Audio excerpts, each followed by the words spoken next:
অপু ভাই আপনি কার ফ্যান? আমার মুখের জায়গা চেক কর, তাহলে বুঝতে পারবি আমি কার ফ্যান। আমার মনে হচ্ছে অপু ভাই ইদানিং ওমরের সাথে একটু বেশি করতেছে। হ্যালো গাইস, আসসালামু আলাইকুম, কি অবস্থা সবার, কেমন আছো?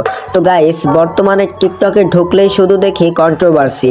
একবার ওমর অন ফায়ারকে নিয়ে কথা বলে অপু ভাই, একবার অপু ভাইকে থ্রেড দেয় ওমর অন ফায়ার। তার আগে আমি একটা জিনিস জানতে চাই যে মানুষ কাকে সাপোর্ট করে, অপু ভাইকে নাকি ওমর অন ফায়ারকে? তো যারা অপু ভাইকে সাপোর্ট করেন মানে অপু ভাইয়ের পক্ষে আছেন তারা কমেন্ট সেকশনে 1 লেখেন, আর যারা ওমর অন ফায়ারকে সাপোর্ট করেন তারা কমেন্ট সেকশনে 2 লেখেন। হ্যাঁ, ওমর অন ফায়ারকে যারা ভালোবাসেন তারা কমেন্ট সেকশনে 2 লেখেন। আজকে কমেন্ট সেকশনে দেখা যাবে যে কার ফ্যান ফলোয়ার বেশি। তো তাড়াতাড়ি কমেন্ট সেকশনে যান আর দেখেন কার ফ্যান ফলোয়ার বেশি, আর অবশ্যই কমেন্ট সেকশনে আপনি আপনার মতামতটা জানিয়ে আসবেন। ওকে, এখন আসলে অনেকে এখনো জানে না তাদের মধ্যে কি নিয়ে এত ঝামেলা এবং কি নিয়ে এত সমস্যা হচ্ছে।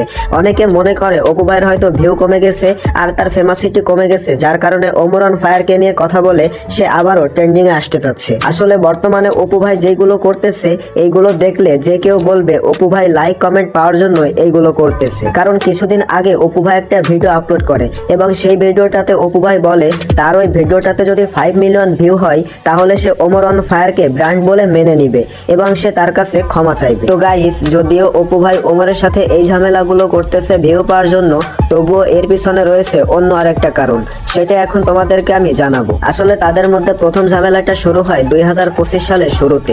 2025 সালের শুরুতে অপু ভাই একটা ভিডিও আপলোড করে এবং সেইখানে বলে 2025 সালে নতুন কিছু নিয়ে আসবে এবং নতুন কিছু দেখাবে। তারপর সেই ভিডিওটাতে ওমর অন ফায়ার নাকি কমেন্ট করে এরা তো প্রতি বছরই একই কথাই বলে, তো এই বছরও কি চুল কাটবে নাকি? তো গাইস, ওমর অন ফায়ারের এরকম কমেন্টস দেখে অপু ভাই অনেকটাই রেগে যায় এবং ভিডিওর মধ্যে এসে এবং লাইভে এসে ওমর অন ফায়ারকে একের পর এক রোস্ট করার চেষ্টা করে এবং তাকে ছোট করে কথা বলে। শুধুমাত্র এতটুকুই না, ওমর অন ফায়ারের একটা ছবি বানিয়ে অপু ভাই তার বাথরুমে ঝুলিয়ে রাখছে এবং সেইখানে গিয়ে ভিডিও করছে আর দেখাইছে, আর সেই ভিডিওতে বলছে তোমাদের আব্বুকে আমি আমার বাথরুমে ঝুলিয়ে রাখছি এই কারণে যেন প্রত্যেকটা সেকেন্ডে সেকেন্ডে তোমাদের আব্বুকে আমি দেখতে পারি। তো গাইস, আমার মনে হয় বর্তমানে এগুলার পিছনে কিছু অডিয়েন্সই দায়ী, কেননা তারা ওমর অন ফায়ারের ভিডিও নিচে গিয়ে কমেন্ট করে টোকাই অপু ভাই, ওমর অন ফায়ার ব্র্যান্ড, অমুক ব্র্যান্ড, তমুক ব্র্যান্ড, এবং অনেকেই আছে অপু ভাইয়ের ভিডিও নিচে গিয়ে কমেন্ট করে অপু ভাইয়ের ভিউ কমে গেছে যার কারণে সে এখন তার অস্ট্রেলিয়ান গাভী নিয়ে ভিডিও করতেছে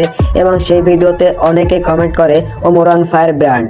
তো গাইস, বর্তমানে এই যে মানুষগুলা ওমর অন ফায়ার ব্র্যান্ড এই যে এইগুলা লিখে বা এইগুলা প্রচার করে, তো এইগুলা যে কেউ দেখলে বলবে যে ওমর অন ফায়ার কি তোদের আব্বু লাগে যে তোরা এইভাবে ব্র্যান্ড বলিস?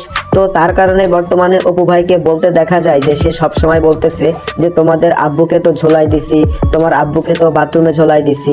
তো এই কারণে অপু ভাই এই আব্বু শব্দটা ইউজ করে। তো গাইস, আশা করি তোমরা ভিডিওটা সবকিছু বিস্তারিত বুঝতে পারছো।